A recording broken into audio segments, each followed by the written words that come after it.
Okay, as I already introduced, I'm responsible for cybersecurity and IT for UTI Group. First of all, I would like to apologize for the Romanian speakers. I'll do the presentation in English. No disrespect, but I think there are other participants as well that will not understand English, Romanian, sorry. So let's have a quick look at the current security landscape. Some analysis about breach reports, what are the sources, what's the trend and what's going on in 2014.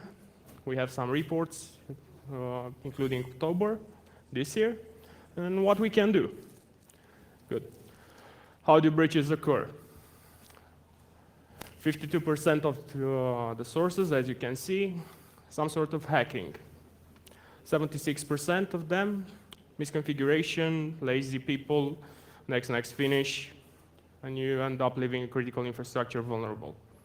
That's not good. Now let's see who's behind the attacks, or at least who should be behind the attacks. What do we notice? It's China. But the second entry, guess what? It's Romania. Can we confirm that 100%? Attribution of cyber attacks, that's difficult. Maybe someone hacked the computer and they are just using it from Romania to attack a different host. So also in terms of NATO, cyber attribution, that's a tough one. Victim industries. Retail. Most likely you saw this year they were most targeted. And I'm talking globally. Manufacturing, information. Good. Let's go to some more recent information. For example, insiders, the threat. Employees, whether they are current or employees that left the company, they still present a major risk here internally. And externally, we have hackers and we have a new entry this year. We have domestic intelligence servers. Thanks to Mr. Snowden, compared to last year, now people are looking also into state-sponsored attacks. And they pay more close attention to this. Who's behind the attack, who developed. You most likely know the recent findings and how long it took for security companies to detect some pieces of software that run, collect data, and God knows what else they are doing. What happened from November last year to October this year? So we have a number of 257 breaches and almost 600 million of exposed identities. What are they after? Well, real names, social security numbers, mostly. Everything that represents you as an individual. And how did the breaches occur? 57% hackers, 18% accidentally made public. That's not good, honestly. I don't think anyone feels comfortable with all their medical records, for example, ending up public or other entries. What can you do? Well, many things. For a start, get to know your infrastructure. Get to know exactly what's running, what's vulnerable, try to start to automate. Get an overview of what you have in your infrastructure. Look over trends, what's going on, what's your exposure, risks, where do you stand. But okay, most likely you already do that. How are you going to fix it? Because every day you have new vulnerabilities, everything is changing, you don't know where to start. Well, let's see, that's the tricky part. We have some ways to find out by applying which patches, which hotfix, taking which measures will have the highest impact in reducing your exposure. This is a demo report, so you can see there are only 2 assets in this. You want to have a more detailed look in terms of risks, your assets, compliance, and so forth. You have reports, you have risk scoreboards, you have everything that you know. You have reports that you can offer to your operational teams to know exactly what they have to do, what will be the impact, how much they have to work to deliver that. However, they have to be organized. That's the trick. But Fixing it, it's not the issue. It's better if you don't have to fix it and if you can prevent it in the first place. Being proactive should be our main goal, as far as I'm concerned. So now comes an interesting piece of software, Symantec Data Center Security. What does it do? Well, there are several components, as you can see. It's focusing on virtual infrastructure, so you can provide it as a transparent layer to your customers, whether they're internal or externals. And you can also use an agent for more advanced functions. The agent supports both physical and virtual. But okay, you'll most likely say, yeah, you know, we had enough, that's marketing. Everybody says we are the best and we can do it. I'm not affiliated with the vendor, just for the record. Let's see shell shock. Everybody talks about it. There was some presentation earlier today about shell shock. This is a server running a vulnerable bash version. As you can see, from localhost, you can get access to certain files and you can perform some actions which are not quite nice. But let's see if you had everything configured and you were running this piece of software. Guess what? It's not going to function. It's going to deny the access.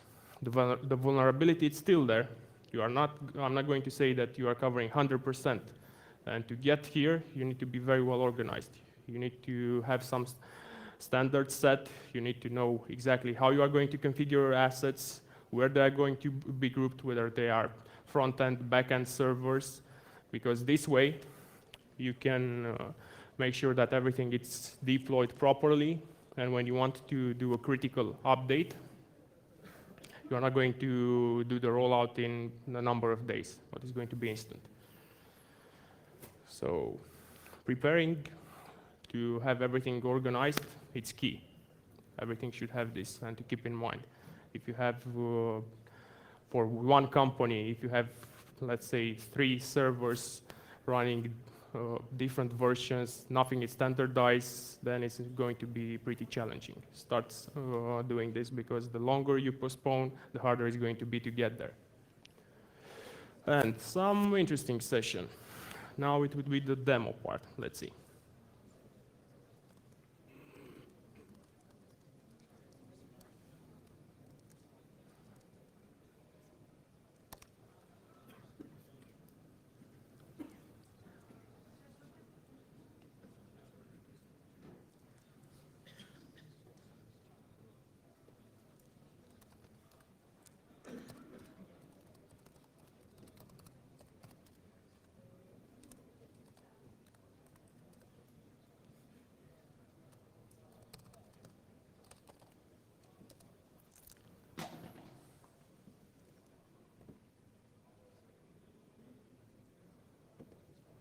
Yeah, I know I'm using an internal certificate. That's not good, but let's hope we are secure.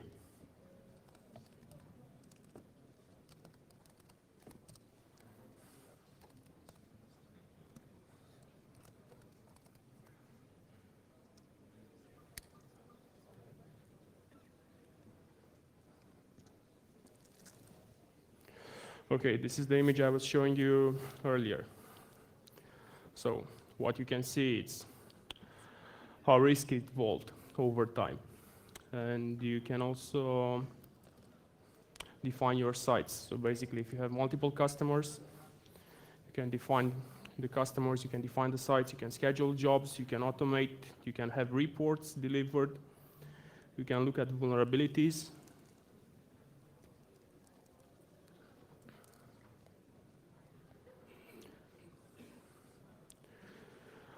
For penetration testing, it's also interesting because it's developed by Rapid7, this tool, and you can integrate it also with Metasploit. So you can also start to perform some sort of validation if indeed those assets are being exposed or not. Anyway, don't try this without proper authorization. It's not something that you play with. It's a dangerous toy. Reports.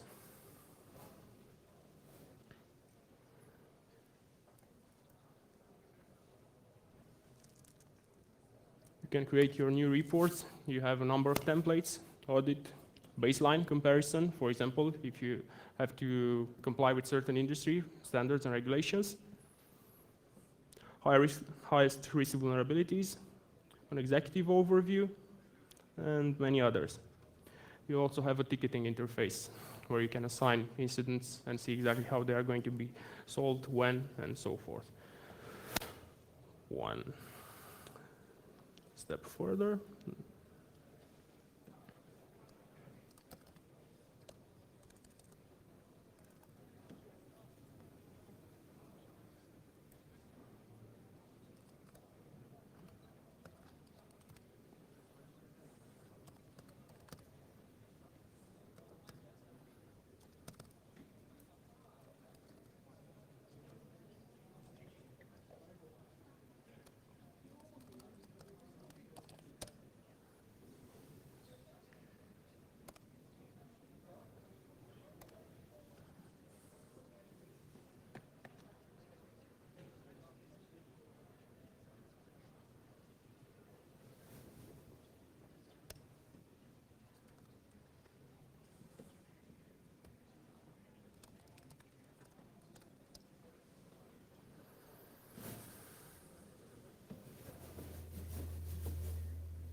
Now, this is the piece of software I was telling you about, the one that can help you prevent some nasty things from happening. But as I mentioned, be careful.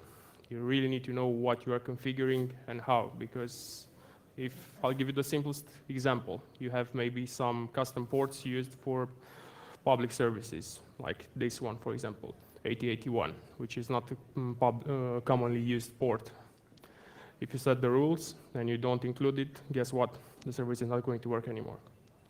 So be careful, have everything documented, have everything ready, have plans to perform a rollback in case of something is necessary. You get an agent status.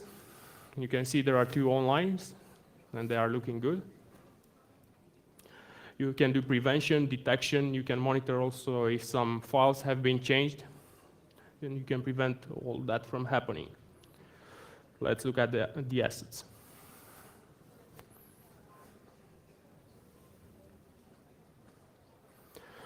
We have the web test, the one that it's still online.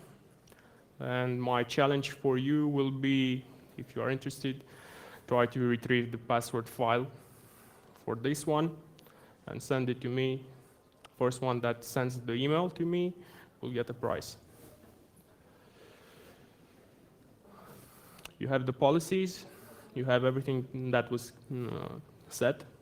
You can see the history, what has happened in terms of policies, changes on this asset. You can apply the policy on either a group that you have defined, and once you deploy a new server, this is why I said standardized, guys. If you have everything standardized and it's a standard installation, you just make that server part of a group, it's going to have that policy applied. If you have a server that has multiple roles, it's also going to match, for example, a web front end, but also is going to match, I don't know, specific internal application that you have. You can mix the policies. It's able to do that. It's going to merge them. So once you have find out that you need to apply a new change because you have installed new versions or you are deploying new software for your company, customers, everything can be much easier. You don't have to take it one host at a time. But caution should be taken. Policies. You have some predefined policies depending on the type of asset and what you need to protect. You have also reports, you have monitors, you have alerts. You can integrate it with different software components, and you can make your life much easier and your company safer. Now, like I said, feel free to try to get access to that host. I'm really curious if someone is going to manage to do that. And if you are interested in more information on them or anything else, this is how you can get in touch with us. Like I said, I promise I'm going to be short because everyone is waiting for lunch. You can also smell it from here. So I hope you enjoyed the presentation. If you have any questions, feel free to ask.